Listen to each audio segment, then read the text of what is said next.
It's an .88 Magnum. It shoots through schools.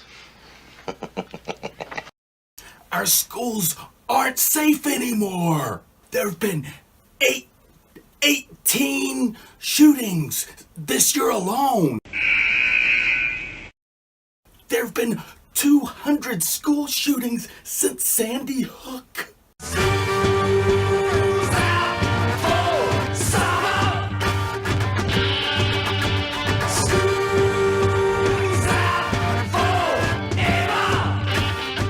Now, when Everytown made the claim that 18 school shootings had happened this year, media outlets on the left, on the right, and center called them out on it, saying that its figures were misleading and inflated. But this isn't the first time that Everytown has had its research called into question. PolitiFact's own scorecard for Everytown shows that Mike Bloomberg's money isn't really going towards solid research, with most reviews being either mostly false or half true. A good example of this happened in 2016 when the Huffington Post decided that it would publish an article based on Everytown's data regarding the number of school shootings that had happened since Sandy Hook. Now, the late Bob Owens of Bearing Arms decided that he would look at Everytown's findings and do an incident-by-incident review.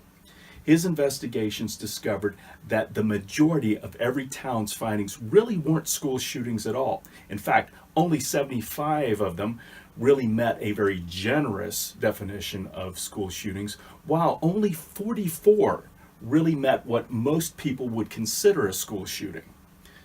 That yields about a 67 to 80% misinformation rate on Everytown's part. More recently, the New York Times would try its hand at repeating what the Huffington Post did 2 years ago. Only instead of using Everytown stats, it decided to use the Gun Violence Archive, which has some problems of its own. Now, the article's author, a Jugal Patel, is very careful to try to mention the GVA's definition of a school shooting, which is basically any incident that happens on a K-12 or college campus where students and faculty are present during school hours. But what he does not mention, however, is just how inclusive this definition is. Basically, any time a shot is fired where students or faculty are present, it's tallied up as a school shooting. And this would explain why the GVA has a list of school shootings, quote unquote, where a person is neither injured nor killed. For example, there's this incident at Blacksburg, South Carolina, where a person at a bus stop merely shot a pistol in the air to scare off an aggressive dog. This was chalked up by the GVA as a school incident and a shooting at an elementary school. Now, obviously, to put this in the same league as a Parkland or a Sandy Hook is very deceptive, and so you need to look at these databases with a grain of salt. Fortunately, Patel seems to have picked up on this and limited his findings to just those incidents where a person was either injured or killed, and that slimmed it down from several hundred to about 239. Now, I attempted to follow in his steps and also limit my results to the same criteria, but I also took the extra step in looking through the individual listings and following their links to see if it fit the profile of a genuine school shooting. Namely, I looked for incidents that took place on campus, that targeted students and or faculty, that injured students or faculty, and that involved a real gun.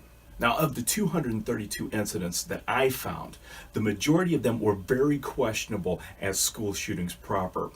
They tended to feature suicides or accidental discharges or stray bullets or criminal activity that just happened to occur on campus or other situations where students simply were not targeted. And needless to say, throwing all these incidents in with a Parkland or a Sandy Hook or a Columbine or a Virginia Tech is very deceptive, to say in the least. However, it's been my experience that gun control rhetoric requires a fudging of the facts in order to make its case. But the bottom line is this. Out of the 232 incidents that the Gun Violence Archive gave to me, and after going through all of them, I found only 59 that were inarguably school shootings, as most people understand them. That's a misinformation rate of 75%, which means that Patel's faith in the gun violence archive was not very well rewarded. And this also demonstrates the gun control propagandist's penchant for stat inflation in the interest of trying to build their case. But that's not all.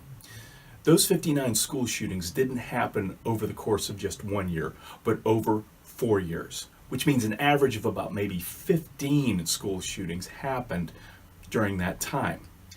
And this brings up about 2 more other points which gun control propagandists don't like talking about. And here's what's missing. Firstly, those 15 actual school shootings happened among our 140,000 schools in this country. That includes K-12, vocational schools, colleges and universities, public and private schools, which means that school shootings have only affected maybe about 0.1% of our schools per year. And here's the second point. To the best of my knowledge, that school shooting in Parkland is the only one that Parkland has ever suffered. And in Broward County, it's only the second school shooting that an entire school system has also ever suffered. Come to think of it, after having gone through all those records that I found in the gun violence archive, I never once found a school that was hit twice. Even among the questionable listings, it was a one and done sort of deal. So gun violence is not as prevalent as the propagandists would like you to think. Certainly not in terms of our schools. And even the NEA will obliquely admit as much. Of course, some would look at my argument and try to flip it back on me, saying, well, if school shootings are actually as rare as you claim they are, then there really isn't point in arming our teachers now. Well, I would disagree. I still think that having more options to defend something as precious as our children are worth entertaining, as opposed to the propagandist angle of leaving them vulnerable. But I'll let you decide that.